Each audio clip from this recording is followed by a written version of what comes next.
We talk about how can you add alerts on your Webull app. We go to figure out the solution or know how you can do that on your app. So you just follow this ways and it's going to work with you. All you have to do, you just go down, you click your own menu down here, just click on it. So then it's going to take you to your profile. It's going to show for you like this.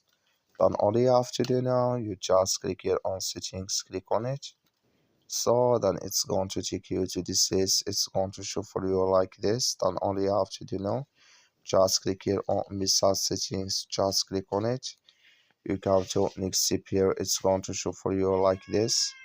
Click here on price alerts. You come to next step here. It's going to show for you like this. Then you click here on my alerts, just click on it.